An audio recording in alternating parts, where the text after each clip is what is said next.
अयोध्या के श्री राम जन्मभूमि मंदिर में ध्वजारोहण से पहले विधि विधान से जारी है वैदिक अनुष्ठान। 25 नवंबर को होगा ध्वजारोहण। ध्वजारोहण समारोह को लेकर अयोध्या में उत्साह का माहौल, पूरे शहर में भक्ति और श्रद्धा की लहर। ध्वजारोहण समारोह से पहले दुल्हन के समान सजी अयोध्या नगरी शानदार लाइटों, रंग बिरंगी लेजर लाइटों से सजाया गया है श्री राम मंदिर। मंदिर के शिखर स्तंभों और प्रांगण में दिख रहा है अलौकिक दृश्य। शानदार रोशनी से जगमग हो रहा है श्री राम मंदिर। नक्काशियों पर पड़ती रोशनी की चमक और उसकी पवित्र आभास से बना अद्भुत माहौल। श्री राम मंदिर के शिखर पर होगा लेजर लाइट शो। विवाह पंचमी की कथा लाइट शो में होगी जीवंत। लेजर लाइट के माध्यम से दिखाई जाएगी राम सीता विवाह की पवित्र झांकियां, रामायण की पूरी भाव लीला, जीवंत अनुभव। पहली बार इतने भव्य रूप में देखी रोशनी में चमकता नजर आया राम मंदिर। लेजर शो ट्रायल के दौरान सामने आई तस्वीरें। राम जन्मभूमि परिसर से लेकर पूरी राम नगरी तक हर ओर रोशनी, भक्ति और उल्लास के रंग झिलमिलाती झालरों से सजी है सड़कें। फूलों से सजाई जा रही है अयोध्या नगरी। फूलों से बने जय श्री राम के बोर्ड। तेजी से चल रहा है साफ सफाई का काम। ध्वजारोहण समारोह से पहले दूर दूर से श्रद्धालु आ रहे हैं अयोध्या। समारोह में केवल 8,000 विशेष आमंत्रित अतिथियों को एंट्री। हरदोई से 310 किलोमीटर की दंडवत यात्रा पूरी करके अयोध्या पहुंचे श्रद्धालु विशाल ठाकुर रामलला के दर्शन किए। विशाल ठाकुर ने जमीन पर लेटकर धरती को स्पर्श करके आगे बढ़ने की कठिन तपस्या करते हुए पूरी यात्रा की। अयोध्या में 14 साल के बालक ने ध्वजारोहण से पहले बनाई राम मंदिर और भगवान श्री राम की विशेष पेंटिंग आकर्षण का मुख्य केंद्र। आगमप्रीत सिंह सोढ़ी ने रंगों के माध्यम से रचा श्रद्धा, भक्ति और भावनाओं का अनूठा संग। प्रधानमंत्री के अयोध्या आगमन की खबर से रोमांचक। नेपाल के जनकपुर में चल रहे श्री सीताराम विवाह उत्सव से जुड़े समारोह। आज सुबह चुनरी महोत्सव। विवाह पंचमी उत्सव के सिलसिले में जनकपुर में कल हुआ धनुष यज्ञ का आयोजन। बाल कलाकारों ने पेश किया प्रसंग। रणभूमि मैदान बरबीघा में धनुष यज्ञ प्रसंग देखने के लिए भारी संख्या में पहुंचे लोग। जनकपुर में कल 24 नवंबर को होगी मटकूर की रस्म। लोग जानकी मंदिर परिसर से जाएंगे गंगा सागर। 25 नवंबर को शाम 6 बजे जानकी मंदिर परिसर में होगा शुभ विवाह उत्सव का आयोजन। अगले दिन 26 नवंबर को राम कलेवा का आयोजन।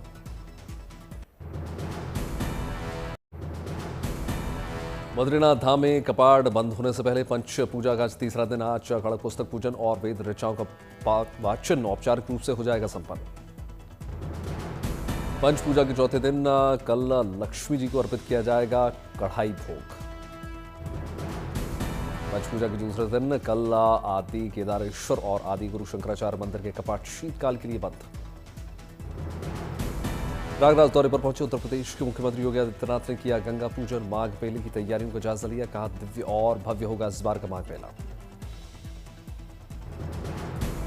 प्रयागराज में बड़े हनुमान मंदिर में भी पहुंचे मुख्यमंत्री योगी आदित्यनाथ। दर्शन के बाद भक्ति भाव में पूजा अर्चना की। प्रयागराज में संगम पर माघ मेले की तैयारियां तेज। अगले साल 3 जनवरी को पौष पूर्णिमा से शुरू होगा माघ मेला। माघ मेले में 15 जनवरी को मकर संक्रांति, 18 जनवरी को मौनी अमावस्या, 23 जनवरी को बसंत पंचमी और 1 फरवरी को माघ पूर्णिमा के स्नान होंगे खास। माघ मेले के दौरान 12 से 15 करोड़ श्रद्धालु करेंगे संगम पर स्नान। 20 से 25 लाख कल्पवासियों के पहुंचने का अनुमान। माघ मेले के दौरान संगम पर स्वच्छता सुनिश्चित करने के लिए तैयारियां। मुख्यमंत्री बोले गंगा यमुना की सीवर की एक बूंद का भी नहीं होगा रिसाव। 800 हेक्टेयर में मेले के लिए बसावट की तैयारी। 20-20 बेड के 2 हॉस्पिटल बनाए जा रहे हैं। दक्षिण अफ्रीका के जोहान्सबर्ग में G20 शिखर सम्मेलन का आज होगा समापन। जारी किया जा सकता है घोषणा पत्र। जोहान्सबर्ग में आज IBSA के नेताओं की बैठक में शामिल होंगे प्रधानमंत्री नरेंद्र मोदी। आपसी रिश्तों, व्यापार और साझा मुद्दों पर चर्चा। G20 शिखर सम्मेलन में प्रधानमंत्री मोदी ने ड्रग टेरर नेक्सस के मुकाबले प्रस्ताव जारी किया। एआई विकास और वैश्विक शासन सुधार पर जोर। G20 के मंच पर दुनिया के सबसे बड़े नेताओं से प्रधानमंत्री मोदी की मुलाकात। इटली के प्रधानमंत्री जॉर्जिया मेलोनी से मिले प्रधानमंत्री नरेंद्र मोदी। दोनों नेताओं ने गर्मजोशी से हाथ मिलाया। इजरायल यात्रा पर पहुंचे केंद्रीय मंत्री पीयूष गोयल यरूशलेम में कम्युनिटी रिसेप्शन समारोह में शामिल हुए। इजरायल के मंत्री नीर बरकत मौजूद रहे। स्वागत समारोह में कलाकारों ने शानदार शास्त्रीय संगीत की प्रस्तुति दी। भारत और इजरायल के बीच मुक्त व्यापार समझौते के लिए टर्म ऑफ रेफरेंस के दस्तखत हुए। केंद्रीय मंत्री पीयूष गोयल ने भारत इजरायल बिजनेस समिट का संबोधन किया। कहा दोनों देशों के हित में होगा मुक्त व्यापार समझौता। भारत इजरायल बिजनेस और सीईओ फोरम को संबोधित करने के बाद बोले इजरायल के मंत्री नीर बरकत महाशक्ति के रूप में उभर रहा है भारत। उदयपुर में अमेरिकी अरबपति जोड़े की शाही शादी का शानदार उत्सव। गुब्बारे के सहारे हवा में दिखा डांस। लेक सिटी में शाही शादी समारोह में हवा में पेश किया गया नया एपकर तब झिलमिलाती रोशनी के बीच अनोखा दृश्य। शाही शादी में अभिनेत्री और मॉडल नोरा फतेही के संगीत ने बांधा समा। अपने डांस से बांधा समा। गैस के बीच जाकर डांसर्स ने लोगों को किया तिरकने पर मजबूर। एक्ट्रेस दिया मिर्जा ने होस्ट किया। माणक चौक में मेहंदी और संगीत समारोह में अपनी दोस्त बैटिना एंडरसन के साथ पहुंचे अमेरिकी राष्ट्रपति डोनाल्ड ट्रंप के बेटे जूनियर ट्रंप। मुंबई में WNC नेवी हाफ मैराथन 2025 का भव्य शुभारंभ। समारोह में बॉलीवुड सितारों ने शिरकत की। WNC नेवी हाफ मैराथन 2025 को मुंबई में वाइस एडमिरल कृष्णा स्वामीनाथन ने दिखाई हरी झंडी। नेवी हाफ मैराथन में हिस्सा लेने के लिए बड़ी संख्या में पहुंचे लोग। फिटनेस को लेकर जोर। बॉलीवुड सितारे सुनील शेट्टी और रितेश देशमुख ने भी हाफ मैराथन में भाग ले रहे प्रतिभागियों से चीयर किया। WNC नेवी हाफ मैराथन 2025 का 8वां एडिशन 2016 से शुरू हुआ। सिलसिला बदस्तूर जारी। तमिलनाडु, लक्षद्वीप और केरल में अगले 2 दिन भारी बारिश के आसार। मौसम विभाग ने जताया अनुमान। दक्षिणी अंडमान सागर और आसपास के इलाकों में बना निम्न दबाव का क्षेत्र। इसके चलते अंडमान में भी बारिश के आसार। हिमाचल प्रदेश में शीतलहर का प्रकोप लगातार जारी। लाहौल में -6 डिग्री के नीचे पहुंच गया तापमान। उत्तराखंड के बागेश्वर में कड़ाके की सर्दी के चलते ठिठुरन बर्फीली हवाओं के कारण गिर गया तापमान। उत्तराखंड में ठंड के प्रकोप से बचाव के लिए लोग ले रहे हैं अलाव का सहारा। बैजनाथ और कौसानी क्षेत्र में सबसे ज्यादा ठंड। 26 नवंबर को मनाया जाएगा संविधान दिवस। पुराने संसद भवन के सेंट्रल हॉल में सुबह 11 बजे होगा खास कार्यक्रम। राष्ट्रपति, उपराष्ट्रपति, प्रधानमंत्री समेत सभी दलों के नेता मौजूद रहेंगे। श्री गुरु तेग बहादुर साहिब जी के 350वीं शहीदी दिवस के पावन अवसर पर 25 नवंबर को दिल्ली में रहेगी छुट्टी। उधमपुर में मनाया गया ITBP का 64वां रेजिंग डे समारोह। केंद्रीय मंत्री B संजय कुमार और उपराज्यपाल शामिल हुए। रानीपेट में स्निफर डॉग्स के लिए स्पेशल ट्रेनिंग आयोजन किया गया। आपदा के दौरान राहत बचाव कार्य युद्धस्तर पर तेज। मदुरई और चेन्नई में होगा FIH hockey mains junior world cup 2025 का आयोजन।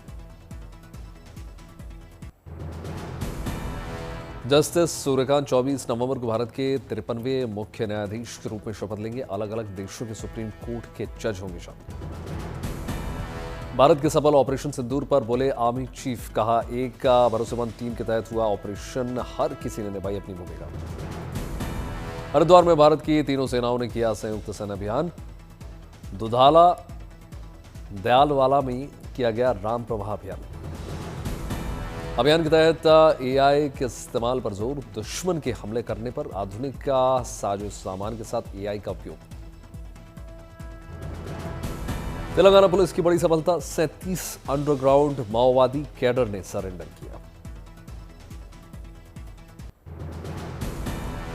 दिल्ली में शायद आज तक का आज तीसरा दिन मेजर ध्यानचंद नेशनल स्टेडियम में आयोजित समारोह को लेकर दर्शकों में जबरदस्त जोश। दूसरे दिन के कार्यक्रम में पेपॉन के गानों पर झूमे दर्शक जुबीन के गानों पर थिरकते नजर आए। साहित्य आज तक में गायक जुस्त ने अपने गानों से बांध दिया समा। मशहूर गाने मेरे घर आया एक चोर पर झूमे लोग। बस हाल बढ़िया करा रहे हैं। इस साल साहित्य आज तक के मंच पर आए मशहूर गीतकार मनोज मुंतशिर फिल्मों से लेकर साहित्य जैसे विषयों पर चर्चा। जसबीर जस्सी ने खास बनाया है शाम कोका और कुड़ी गुजरात की जैसे ऑल टाइम हिट लोगों की पहली पसंद। यूं ही चलकर नहीं ये तर्जे सुखन आया।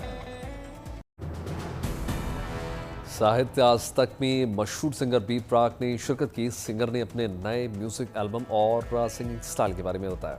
तो मैनू पूछना कोई सवाल ओ चल दूर किते मेरे नाल के तेरा हो जाऊं।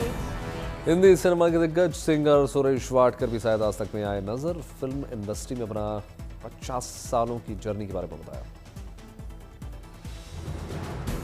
शायद आज तक के मंच पर पहुंचे ताहिर राजभसीन बताया कि कैसे मर्दानी के लिए दिल्ली में शूट करना था सबसे बड़ा मोमेंट। एक्टर राजेश तेलंग और शीबा चड्ढा ने अपनी ऑन स्क्रीन पार्टनरशिप के बारे में बातचीत की।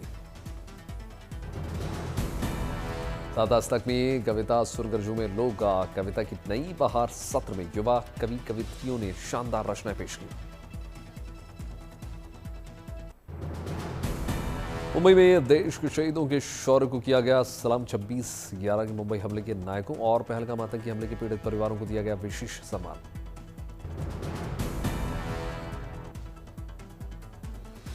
दिव्य फाउंडेशन के माध्यम से आयोजित किए गए ग्लोबल पीस ऑनर्स 2025 महाराष्ट्र के मुख्यमंत्री देवेंद्र फडणवीस की पत्नी अमृता फडणवीस की पहल। इस मौके पर बॉलीवुड की हस्तियों ने किया परफॉर्म। मशहूर सिंगर शंकर महादेवन ने पेश की संगीत में प्रस्तुति।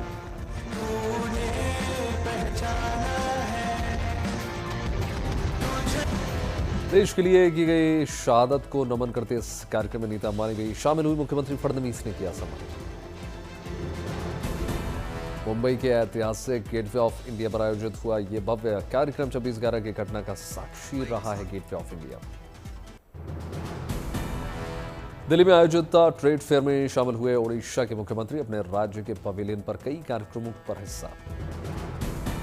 अहमदाबाद दौरे पर Amit Shah international book festival में शामिल हुए। बुक फेस्टिवल में आए बच्चों से भी मिले अमित शाह, बांटी किताबें, पढ़ाई लिखाई के लिए प्रोत्साहित किया। सिक्किम के राज्यपाल ओम प्रकाश माथुर की पोती की शादी में पहुंचे उत्तर प्रदेश के मुख्यमंत्री योगी आदित्यनाथ। जामनगर में वंतारा विजिट पर यूएस प्रेसिडेंट डोनाल्ड ट्रंप के बेटे ट्रंप जूनियर ने जताई खुशी। बोले यहां की कुदरती खूबसूरती, हरियाली और अलग अलग तरह के जानवरों की देखभाल बहुत इंप्रेसिव। पुर्तगाल में हुआ क्रिसमस सीजन का आगाज। लिस्बन में जगमग हुआ अनोखा क्रिसमस ट्री। शानदार एलईडी लाइटिंग से जगमग हुआ लिस्बन शहर। माहौल देखने में मशहूर कोमेर्सियो स्क्वायर पर उमड़े लोग। क्रिसमस सीजन के आगाज के मौके पर लिस्बन में धमाकेदार आतिशबाजी। ताइवान में मार्शल लॉ के दौर पर बनी फिल्म आ फॉगी टेल को मिली golden horse award. Taipei music का सेंटर में हुआ भव्य फिल्म पुरस्कार समारोह। ताइवान, हांगकांग, जापान और सिंगापुर के कई नामी सितारों रेड कारपेट पर जलवा बिखेरा। कार्तिक आर्यन की फिल्म तू मेरी मैं तेरा का टीजर हुआ रिलीज। 25 दिसंबर को फिल्म रिलीज हुई।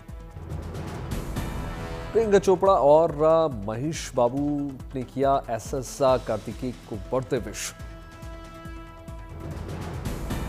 कार्तिक आर्यन ने फिल्म तू मेरी मैं तेरा तू मेरी के सेट पर मनाया अपना बर्थडे। प्रियंका चोपड़ा की इंस्टाग्राम स्टोरी बन रही है फैंस की चर्चा। स्टोरी में शेयर किया गया पति निक के लिए पोस्ट में निक की जमकर तारीफ। अमेरिकी एक्ट्रेस स्कारलेट का रेड कार्पेट पर लुक हो रहा है वायरल। ट्वेंटी टेस्ट का आज दूसरा दिन। पहले दिन दक्षिण अफ्रीका ने 6 विकेट के नुकसान पर बनाए 247 रन। स्टब्स ने 49 और कप्तान ने बनाए 41।